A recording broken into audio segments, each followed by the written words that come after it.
Hugh, February 1968. The old imperial capital is on fire. House to house, room to room, the Marines of the 1st Marine Division are fighting the worst urban battle of the entire war. The range is not measured in yards, it's measured in feet. A doorway, a staircase, a hole punched through a garden wall. Men die at distances you could cross with one step. And the most modern rifle in the American arsenal, the M16, is jamming, failing, in some cases dying in the hands of the men who carry it. So in the rubble, some of those Marines are reaching down and picking up a gun the United States military had already thrown in the trash. A gun designed in the 1920s, a gangster's gun, a relic of Normandy in the Pacific, declared obsolete in 1957, 11 years before these men ever set foot in Vietnam. The Thompson Submachine Gun. So a question hangs over the whole war. Why would elite American soldiers reach past the future and pick up the past? The men who carried it had an answer. They said the Thompson hit like nothing else in the jungle. They said the heavy .45 didn't deflect off the vines and the bamboo the way the little M16 round did. They said that when an ambush erupted at 10 yards, a Thompson wasn't a rifle. It was a buzzsaw, something that chopped through the brush and knocked a man flat. Captain Dale Dye of the Marine Corps found one in the wreckage and carried it into the fight for exactly that reason. The big, slow .45, in his words, tended to do a lot of damage. Some of that is true. Some of it is a myth that grew in the dark, fed by gangster movies and dead men's stories. This is about which is which. Before it was a Vietnam gun, it was an American nightmare. The Thompson was invented by a U.S. Army general, John T. Thompson, who wanted a one-man trench broom to sweep out the enemy lines of the First World War. The war ended before it was ready, so the gun went looking for another home, and it found one in Prohibition-era Chicago, the Tommy gun, the Chicago typewriter, the chopper. Bootleggers and bank robbers turned it into the most famous gun in the world. Then the Second World War made it a hero. Colt had built the first 15,000 back in 1921, and by 1945 nearly 1.7 million Thompsons had been made and carried from the hedgerows of France to the jungles of the Pacific. By the time it reached Vietnam, the historian Tom Lemline said it best. The gun's reputation arrived before the gun did. But here is what most people never realize. The Thompson was already in Vietnam before the Americans got there.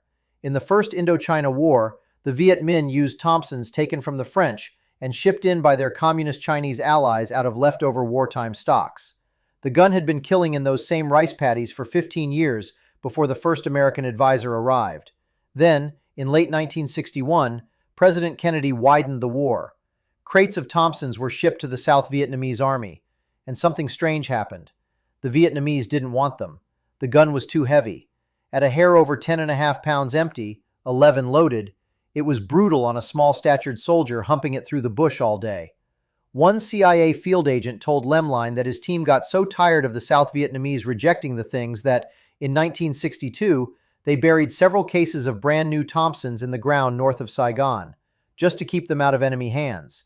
That's how the war started for the Tommy gun, buried in the dirt, unwanted. So how did it end up in the hands of America's most elite soldiers? The answer is in the numbers. The M16 fired a tiny 5.56mm bullet, screaming out of the barrel at around 3,250 feet per second.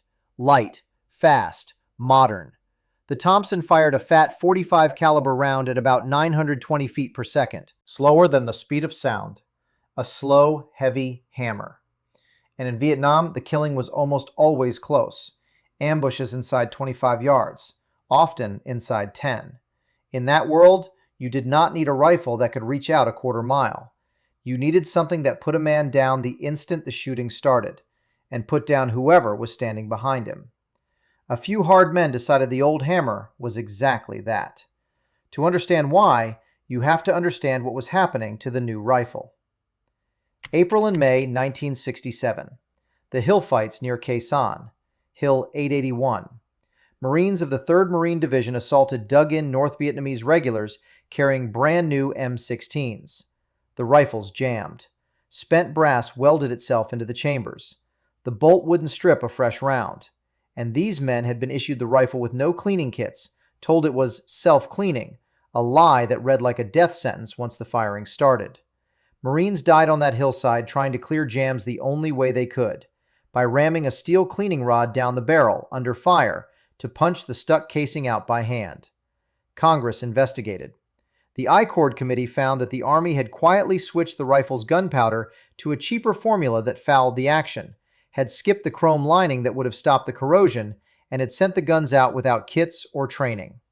Its 51-page report said the failure to fix the ammunition borders on criminal negligence. That is the real horror behind the legend, not the Thompson, the thing the Thompson stood next to, and the enemy made it worse on purpose. The Viet Cong and the North Vietnamese had a tactic they called hugging the belt. They would close the distance until they were almost on top of the Americans, 15 yards, 10 yards, close enough that American artillery and air power couldn't fire without killing their own men.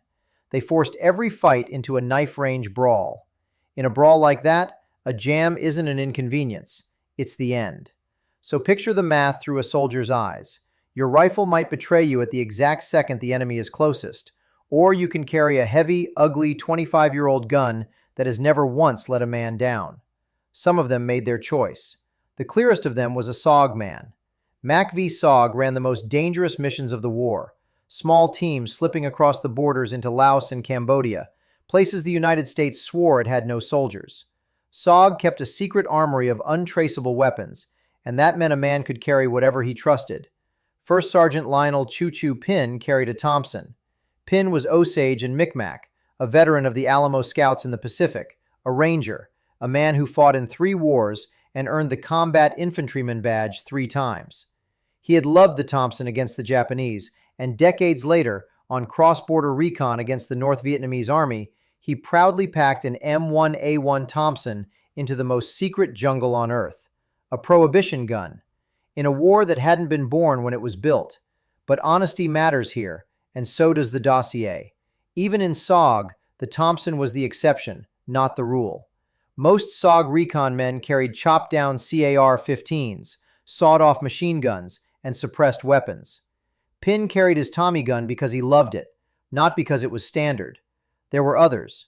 Bob Charest, a Special Forces soldier on Team A432 in 1963, training Jirai Montagnard fighters, called the Thompson the best gun in the camp for one job: base defense. When the wire got probed in the dark, he wanted the 45's knockdown power on the perimeter. A helicopter door gunner got one off some South Vietnamese troops, sawed the stock off to shrink it, and kept it as a bug-out gun, something to grab if his aircraft went down. It went down twice. And out on the graywater edge of the war, ordinary Navy sailors carried Thompsons on market-time patrols, boarding junks and sampans along the coast, searching for smuggled weapons with a gangster gun slung over the shoulder. But now we come to the unit you'd expect to be at the center of this story, and they're the proof that the legend got out ahead of the truth: the Navy SEALs. The popular telling says the SEALs begged for the Thompson. They didn't. The one outfit you'd most expect to fall in love with a hard-hitting close-quarters gun looked at the Thompson and turned it down. They carried the Stoner 63, the Swedish K, the Smith & Wesson M76, and shotguns. Their own assessment rated the Swedish K's reliability preferable to the U.S. Thompson or M3 submachine gun. The men whose entire job was close, wet, point-blank killing rejected the relic. That tells you something. So let's finally put the legend on trial: the buzzsaw. The claim that the Big 45 chopped through the jungle while the M16's little bullet bounced off the vines. The physics has a kernel of truth in it. A heavy, slow, blunt round does deflect off brush less than a light, fast, pointed one. That much is real. But decades of ballistic testing all say the same thing. There is no such thing as a true brush-busting bullet. Every projectile, every single one, destabilizes and tumbles when it clips wood or bamboo. Less deflection is not no deflection.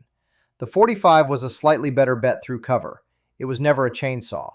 And the man who kills the legend dead was a man who was actually there. Gordon Rotman fought in the jungle with the 5th Special Forces Group, and he later became one of the most respected weapons writers alive. He saw only a couple of Thompsons in all of Vietnam. He found them scarce and unpopular, heavy, complex, hard to control. And among their main faults, he listed this, in plain words: poor penetration through dense bamboo. The legend says it chopped through the brush. The man holding it in the brush says it didn't. There's an even sharper irony. The story always frames the Thompson as the gun the enemy feared. But the enemy didn't fear it. The enemy loved it. The Viet Cong used captured Thompsons and even built crude copies of their own in hidden jungle workshops. A weapon both sides prized cannot be the thing one side dreaded. So here's the honest verdict. At 10 yards, against a human being, a 45 slug out of a Thompson was devastating. That part of the legend is true, and it's true enough to have kept the gun alive long past its expiration date. Chopping down the jungle itself? That part is the movies. The truth is smaller than the myth. It's also the only version that survives contact with the men who were really there. But the idea underneath the legend, a heavy, reliable submachine gun saving lives the moment the primary weapon fails, that idea is real. To see it proven, you have to leave the American story and cross over to the Australians. Their gun was the Owen, Australian-designed, 9mm, a magazine that fed from the top, so gravity helped it and brush couldn't snag it, with an ejection port on the bottom that drained out water and mud. They called it the Digger's Darling. In a 1941 torture test, soldiers dunked it in mud and choked it with sand, and it kept firing, while a Sten and a Thompson tested right beside it both quit on the spot. The Owen was everything the Thompson's legend claimed to be. The difference is that the Owen actually was it, and it had its day at a place called Long Tan. August 18, 1966, Phuoc Tuy Province, a rubber plantation in a monsoon downpour. D Company of the 6th Battalion, Royal Australian Regiment, 108 men, plus 3 New Zealand artillery observers, walked into an enemy force estimated between 1,500 and 2,500 strong, the 275th Regiment and the D445 Battalion. The Australians were outnumbered more than 10-1, in the rain, with the radios half drowned. They held. When it was over, 18 Australians were dead and 24 were wounded. At least 245 enemy bodies were counted on the ground. And in the middle of it, the legend came true.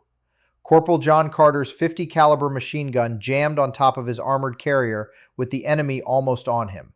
A recoilless rifle crew, 15 to 20 meters away.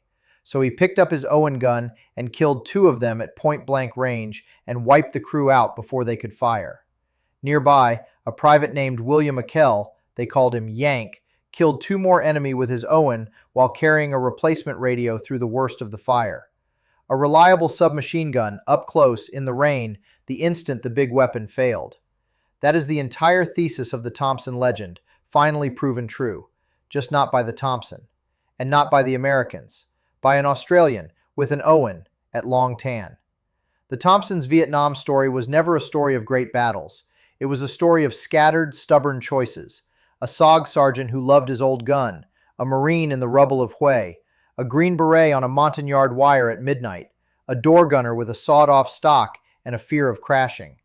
It was one of the last times a Second World War submachine gun walked into frontline American combat, a bridge running from Prohibition Chicago through the hedgerows of Normandy all the way into the jungles of Southeast Asia, before the cheaper M3 grease gun and the modern rifles finally retired it for good.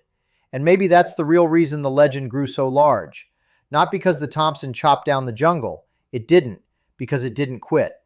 In a war where the newest and most expensive rifle on earth jammed and killed the men holding it, a heavy, obsolete, ugly old gun from another generation simply worked. Sometimes the future fails you in the mud, and a soldier reaches back 40 years to find something he can trust.